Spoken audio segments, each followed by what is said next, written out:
بسم الله الرحمن الرحيم إن الحمد لله نحمده ونستعينه ونستغفره ونستهديه ونعوذ بالله من شرور أنفسنا ومن سيئات أعمالنا من يهد الله فلا مضل له ومن يضلل فلا تجد له وليا مرشدا. Of course, last time we talked about various topics, but today, inshallah, we're going to be continuing the second session of it, the second session or the fourth session of it actually, and part of the adab of Talib al Ilm to continue, we mentioned last time, is mentioning the stories of the pious people. And when we say mentioning the stories of the pious people, we said that that motivates us to act like them, that motivates us to at least know that this is my role model, this is who I want to be like. And especially living in the US, we rarely see good role models. We mostly see people that are not very practicing, and they tend to be the popular ones, all right? And the ones that are not practicing tend to be the popular ones. The ones that are, you could say, imitating or in that between position, where what I mean by the in between, more acting in that postmodern culture and putting that postmodern culture in their lifestyle and acting as if it was Islam is what is right now considered popular. You're not going to be popular if you're not going to be acting in that postmodern culture. And there's a lot there that can be said about postmodern culture, but for now I want to just focus on talking about this, inshallah. اقضوا على الشر بعدم ذكره. Just like what Umar ibn al-Khattab said, reduce or eliminate evil by not talking about it, and which is something very important. In order for you to remove evil, in order for you to downsize evil, don't talk about it. Don't, even if you want to mention it, try to mention the good. Try to mention the acts of the salihin instead of mentioning and talking about what the non, or let me say the non-salihin are doing. Because what happens is that when you actually talk about it, even if you want to talk about it as in a way to help others or encourage others to avoid it, what is even a better technique to encourage others to avoid these evil things is by mentioning the good, the good examples. اقضوا على الشر بعدم ذكره. Eliminating whether the evil actions, or eliminating even talking about the people that are not good examples. Talk about the salihin. Talk about even the living salihin. I know that generally in our own society, we cannot talk about somebody necessarily or guarantee somebody's salah or somebody's piety if they are living, because al-hayy la tu'man alayhi fitnatu. Don't overpraise a living being, because the person that is living, you cannot guarantee that they will not come across a fitna that will take them back or reveal the reality of their hearts. Don't overpraise a living being. In fact, there is a hadith that actually warns us and tells us that if you overpraise a living being, it's like you had put dust or thrown dust at their face. You blindfolded them from seeing their own sins. And this is something very important, because a lot of times we don't know the living people and what kind of fitna they might go through. And that's why even the Sahaba, they used to be afraid of a hadith where the Prophet ﷺ actually said that somebody can do the actions of Ahlul Jannah. In another narration, فِيمَا يَبْدُو لِلنَّاسِ, as to what it appears to people. حَتَّى مَا يَكُونُ بَيْنَهُ وَبَيْنَهَا إِلَّا ذِرَاعٌ, to the point that there's no distance between him and Jannah except a dhira'. A dhira' is pretty much like an arm size. فَيَسْبِقُ عَلَيْهِ الْكِتَابُ فَيَعْمَلُ بِعَمَلِ أَهْلِ النَّارِ. than what has been predestined, meaning that Allah subhanahu wa ta'ala had previous knowledge about that. Why did Allah subhanahu wa ta'ala have previous knowledge about that? Remember, time encompasses human beings, encompasses living things, but time doesn't encompass Allah subhanahu wa ta'ala. That's why Allah subhanahu wa ta'ala is Al-Alim al-Khabir, is Al-Allam al-Ghuyub, is Al-Allam al-Ghuyub. He is the one that knows the past and the past and the future. Why? Because time does not encompass Allah subhanahu wa ta'ala. So time is not something that acts as an obstacle to Allah subhanahu wa ta'ala for Allah subhanahu wa ta'ala from knowing what's going to happen in the future. But it is to you, because you don't know what's going to happen in the future unless the time comes for you to meet it. But Allah subhanahu wa ta'ala, time does not encompass Allah subhanahu wa ta'ala. Allah subhanahu wa ta'ala is beyond time. Part of nature is time. Part of nature are the different dimensions. But Allah subhanahu wa ta'ala is not part of nature. Allah subhanahu wa ta'ala is beyond nature. Therefore, Allah subhanahu wa ta'ala, time is not something that is of any difference to Allah subhanahu wa ta'ala. Allah subhanahu wa ta'ala knows the past and the future, the exact same knowledge.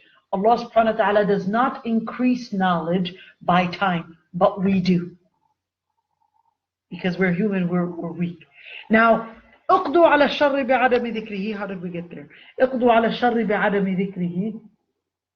Why did we talk about time? I forgot. Talking about pious people generally. The fitna for the praising people. That's why. Yeah. Now, why are we not supposed to be praising people? Because generally, like I said, the Prophet ﷺ actually said in the hadith that somebody can do the action of Ahlul Jannah حتى ما يكون بينه وبينها إلا ذراع فيسبق عليه الكتاب. Then what was predestined will actually take place, because Allah subhanahu wa ta'ala does not have the barrier of time. Allah subhanahu wa ta'ala knows with the future and the past. And that's why it doesn't affect Allah subhanahu wa ta'ala or experience or time or history. Now, speaking of that, but it is also good to mention the good things of pious people, even if they are living, as a place of encouragement, as a way of encouraging others. For example, you know a sister, for example, that's taking care of 5 orphans, for example. And you say, well, this sister is taking care of 5 orphans. She's doing this in order to encourage others. But don't say it in front of her. In order to preserve her ikhlas, her sincerity to Allah subhanahu wa ta'ala. And I'll tell you, sisters, this is real. I'll tell you, when I first started my Sharia college, Sharia degree, when you first start, you get a sense of pride in yourself. You get a sense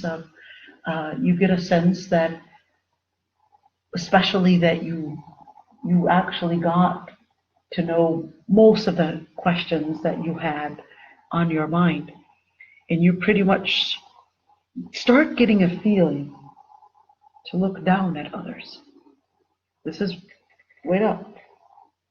And this is something that a lot of times we may fall into. You can look down at others when you see what others are doing. But be careful. It isn't until I started teaching, and I started teaching in Masjid al-Aqsa, and I used to teach in Masjid al-Aqsa. I taught in Masjid al-Aqsa for some time. It isn't until I started teaching in Masjid al-Aqsa that I realized that many that I at one point looked down at, because I thought they did not have the ilm that I thought that I had. Or I looked down at because I thought, well, they still need to get better in their Islam, etc. And it isn't until later I discovered that when I dealt with people, that there were many people out there that have less ilm but are better than me. that have less ilm but have better sincerity. It's not about how much ilm you have. It's about the sincerity. Somebody can have less ilm and actually have better khushu'.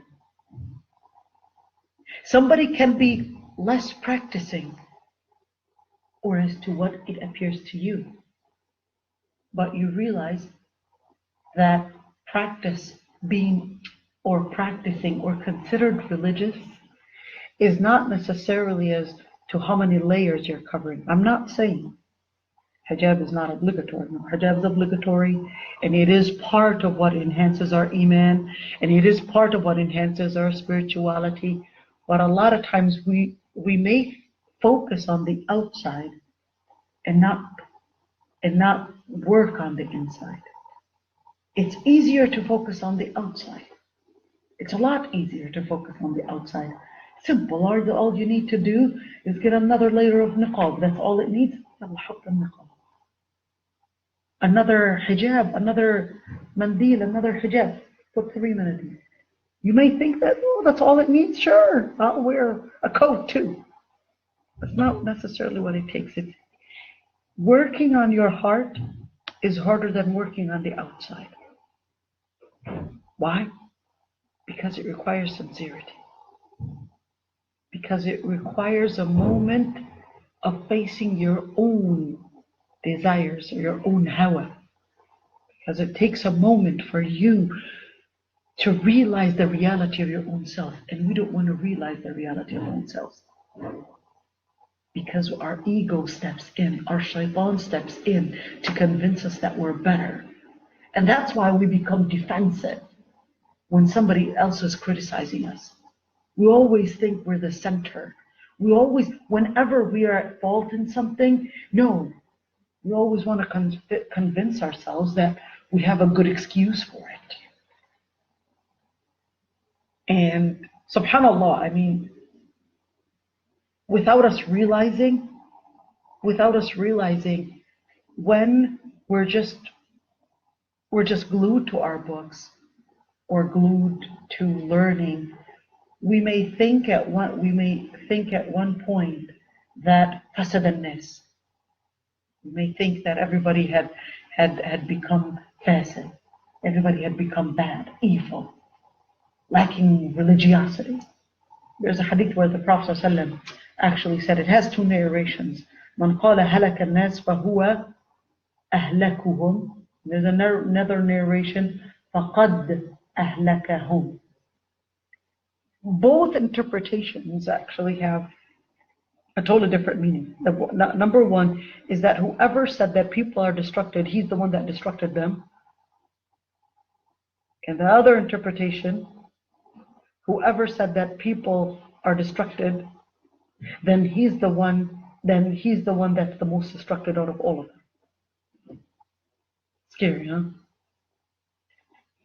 This is very important because a lot of times we may think, oh, everybody is fasid.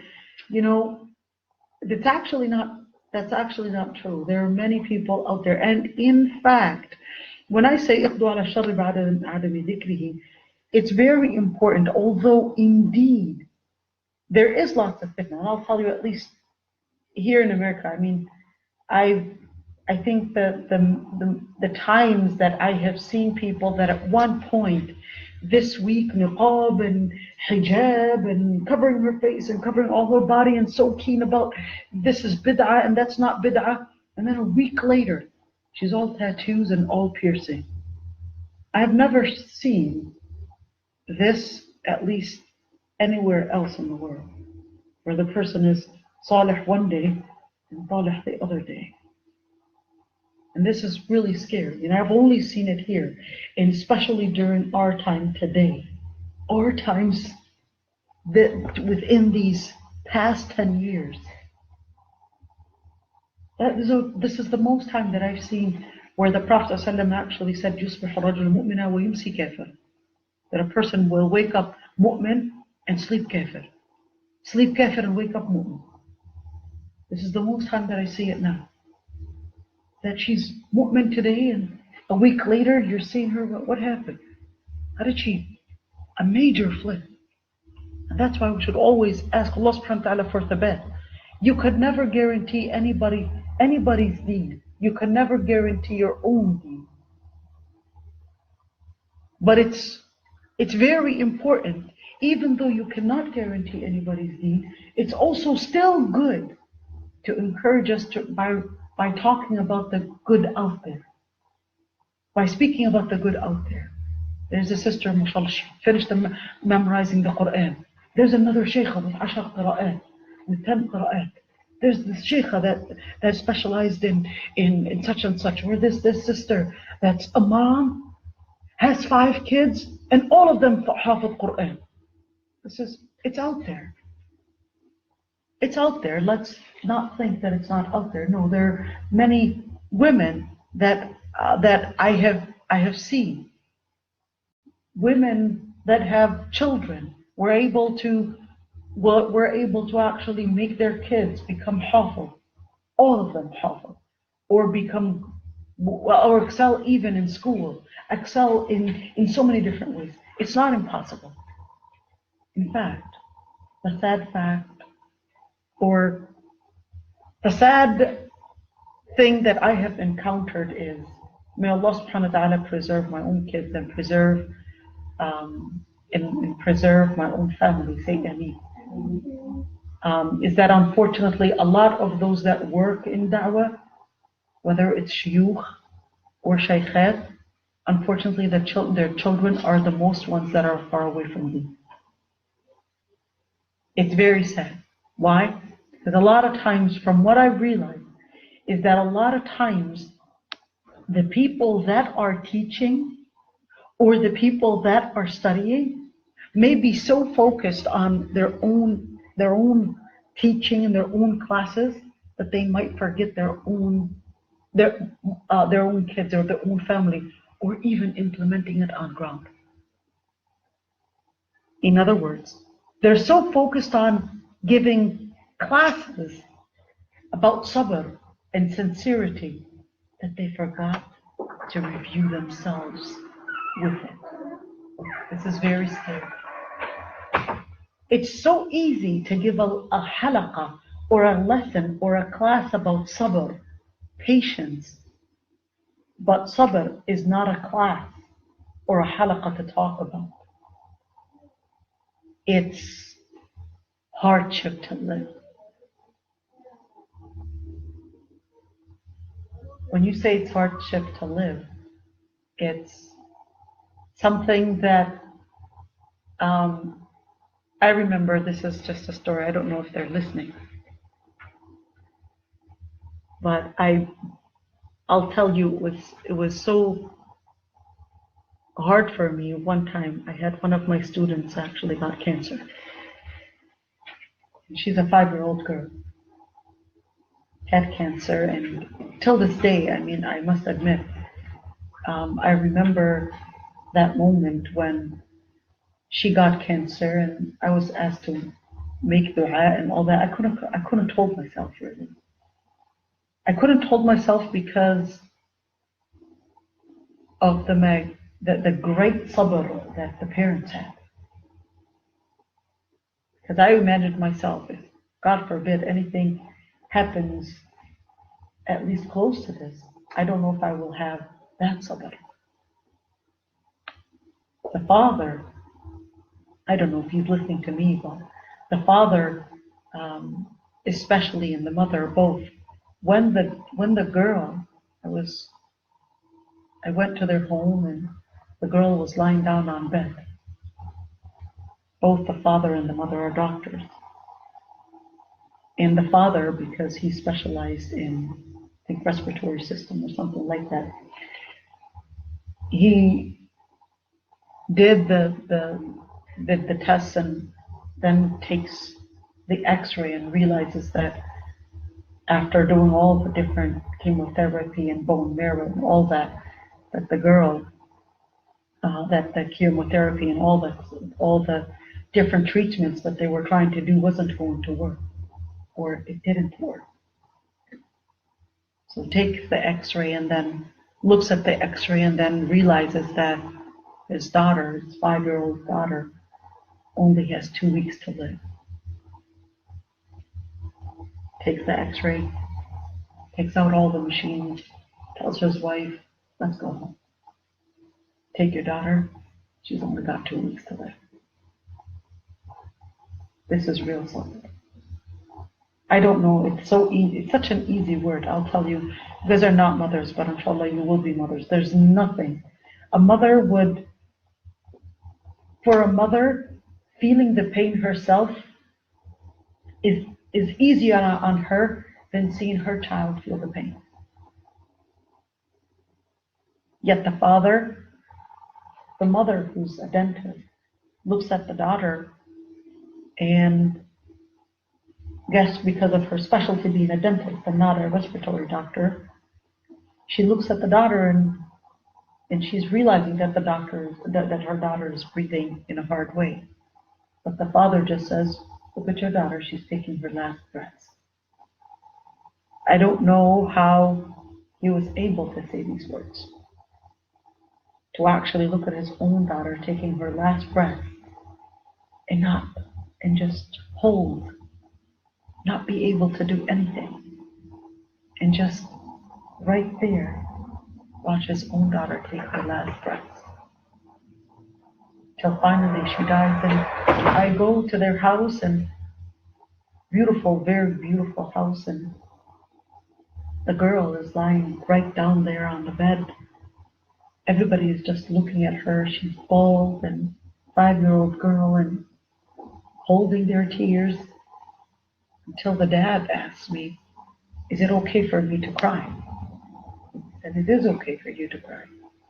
That's when he didn't scream, but cried. But the cries just tells you how much of sabr he had, thinking that he wasn't allowed to cry. Goes and, is it okay for me to kiss her, my own daughter, lying down right there on bed? And goes and, it's okay to kiss your daughter. Goes and starts hugging her and all that, but with great sabr. Great, great, great sabr. Didn't scream, didn't faint, didn't all that, and just said, Inna lillahi wa inna ilayhi raji'un. This is great sabr. To actually, I'll tell you, I mean, it's a lesson for me. It teaches me how to be humble. Because true Iman, it's not about the class that you teach. It's not the halaqah. It's easy to memorize. It's easy to memorize verses of the Quran and easy to memorize words of Sahaba and quotes, hadith. It's very easy to memorize. And that's why, because when you deal with people, and this is part of Iman elevation and spirituality elevation, that when you take the moment to deal with the people, you realize that there are many out there that are a lot better than what you actually thought. There are salihin. There are salihin. There are salihin men. There are salihin women. Don't imagine and don't let the things that are out there talking about domestic violence tell you that, okay, there's no way that there's going to be a salih brother. No, there's salihin brothers, and just like you see out there, same thing for the brothers. We say there are salihin women too. Don't be fooled by all the fitna that's outside and think that it doesn't exist. No, there is salihin, and there is salih. There are good people out there. And that's why it's very important to actually bring those examples for us to learn, for us to take, and for us to see that some of these people out there that you once prejudged that they were halaku, that they were people that were going to be destructive, you then become humble and you realize that I need to learn from them. you realize that ilm, it's not just memorizing things, but ilm is a sincerity in the heart. Ilm is a sincerity in the heart. When does sincerity in the heart, when do you see it reflecting? When real fitna comes. When real fitna comes. The fitna can be in many ways. The fitna that she couldn't find the right brother to get married to, so shaitan is convincing her that, if only you reduce your hijab, if only you put more makeup on, etc. Whereas a brother, it's because you you're not focused on your dunya, and the list goes on and on. And the fitna can be in money, the fitna can be in health, the fitna can be in looks, the fitna can be where it can convince you that it's only this obstacle, or Islam is your obstacle, or haram is your obstacle. And it's so sad that right now we're getting a lot of different things that are trying to shut down doing da'wah, or al-amr bil ma'ruf wa nahy anil munkar, ordering for what is good and forbidding what is evil, by labeling anybody that does da'wah as haram police, or anybody that does da'wah as extreme, boring, being judgmental, without us realizing that a lot of times these types of words are really just coming out from a postmodern philosophy that regards that there is no truth, that regards there is no standard to base your definition on. Therefore, you cannot call something right or wrong. Therefore, the second that you call something right, you have considered a particular thing being wrong, then you have been condescending to others. So you're realizing we're taking in this philosophy, and then unfortunately, many are out there taking this type of philosophy and telling you it's supported by Islam. MashaAllah. La hawla. This is something that's very common right now. اقضوا على الشر بعدم ذكره does not mean do not do da'wah or amr bil ma'ruf wa nahy anil munkar. اقضوا على الشر بعدم ذكره, by not talking about evil and you're replacing it by talking about the good, by talking about the salihin, or those نحسبهم كذلك, those that they seem to us from the salihin, in order for us to take them as good examples.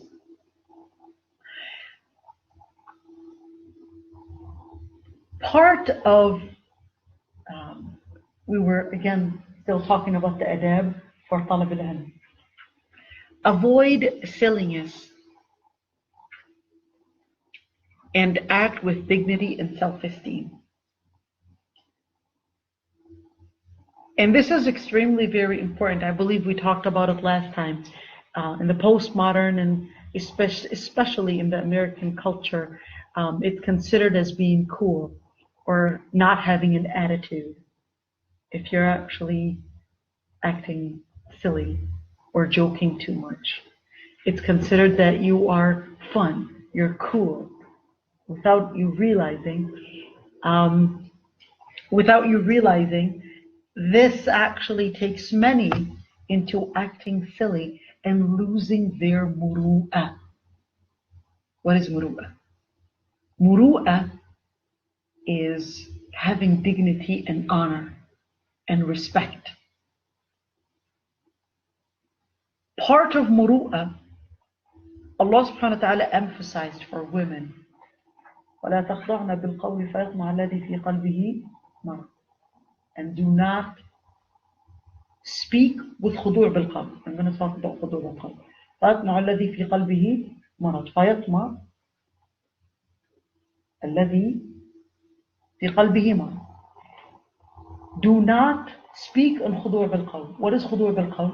خضوع بالقول is speaking whether in a way, whether it's, for example, making your voice too feminine, if you would want, or laughing loudly, for example. الخضوع بالقول can also be in joking or over chatting. For example, when men are around. الخضوع بالقول is, of course, an exception. وقلنا قولا معروفا. What are women ordered to say? قولا معروفا. Say what is good. Why ولا تخضعن بالقول? Why not to have that type of lenience in voice? فيطمع الذي في قلبه مرض. Because many that will have diseases in their hearts might actually take advantage. Although, pay attention to this.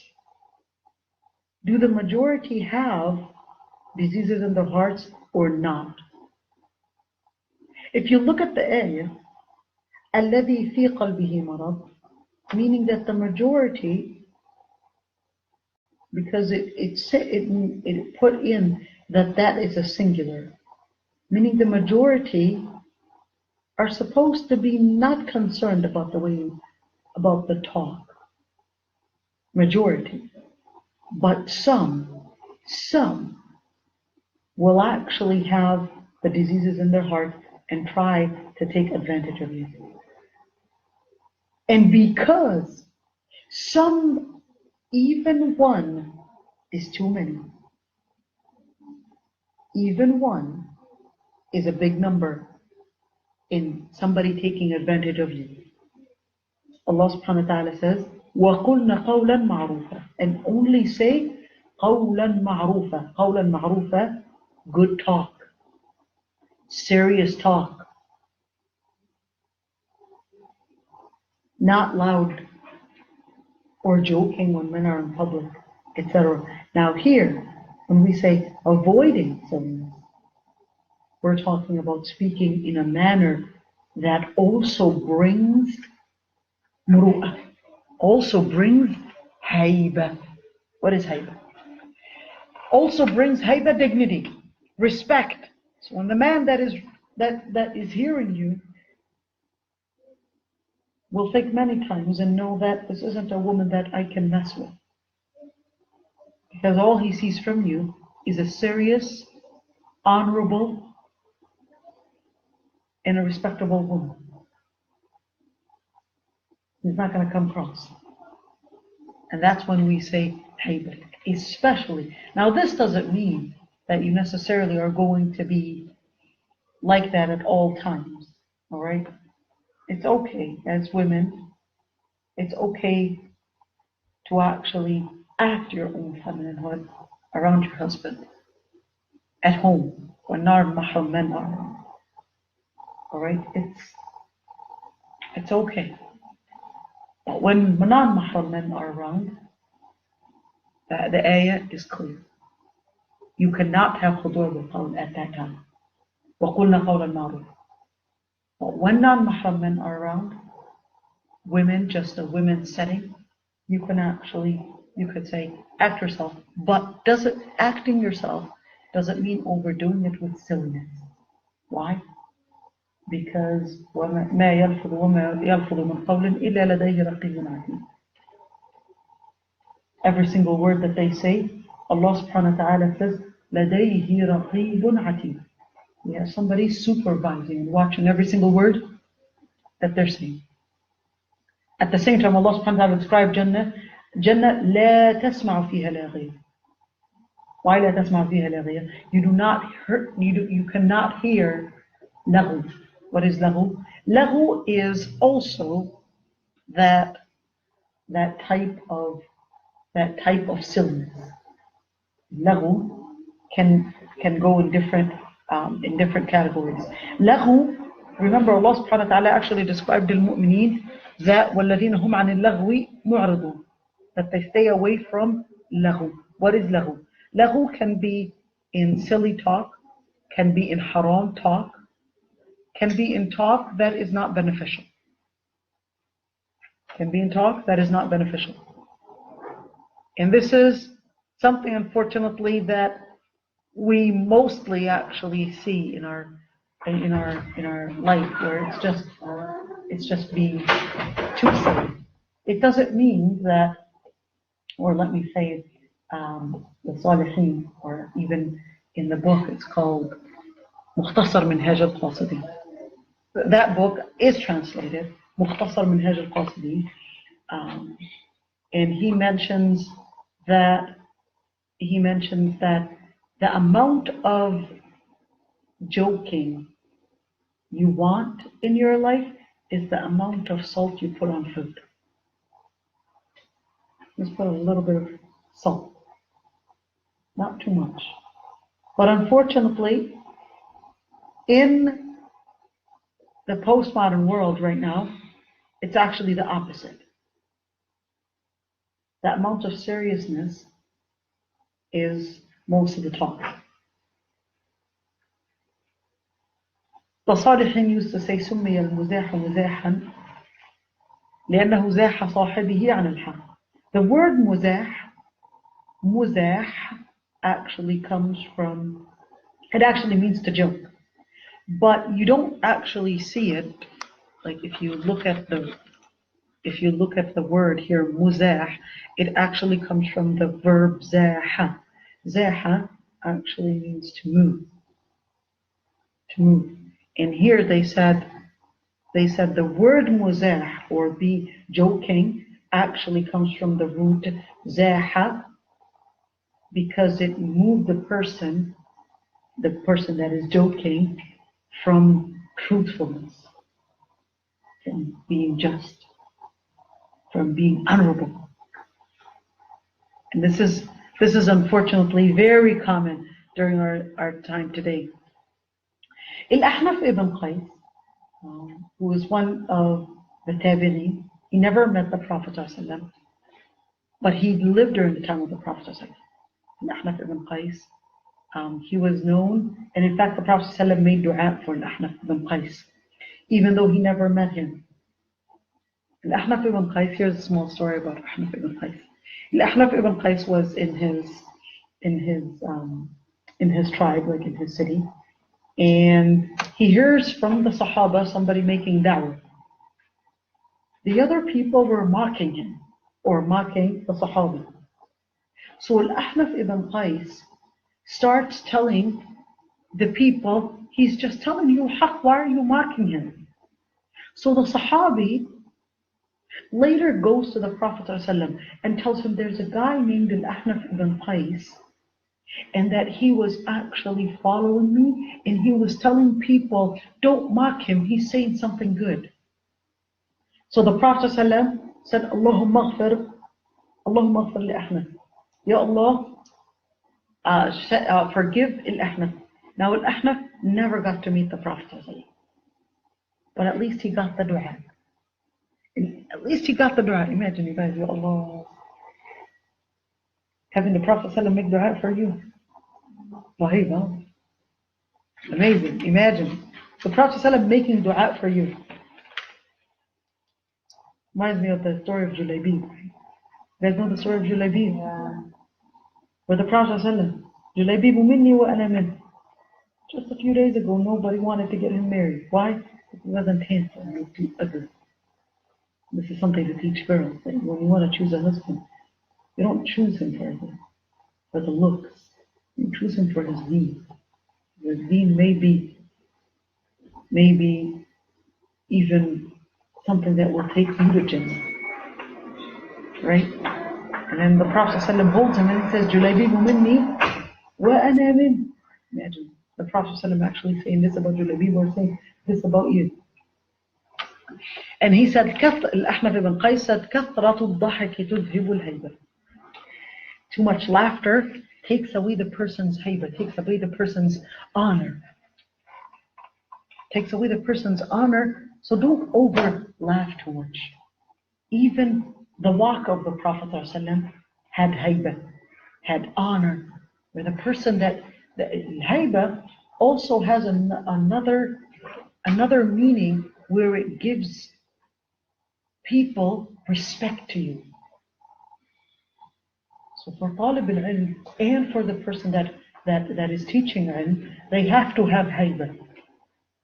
They have to have honor when they teach, when they practice in their life, because too much laughter is going to let others take advantage of you. The best way to have honor is reducing talk. Don't talk too much. The more you talk, the more mistakes you make. The more mistakes you make, the less you'll hear to gain ilm. The more you talk, the more mistakes you will make. The more mistakes you make and the more you talk, the less you'll hear ilm.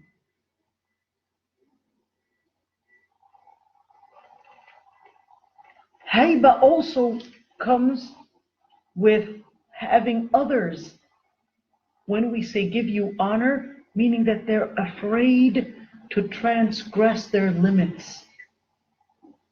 Trespass. And this is especially important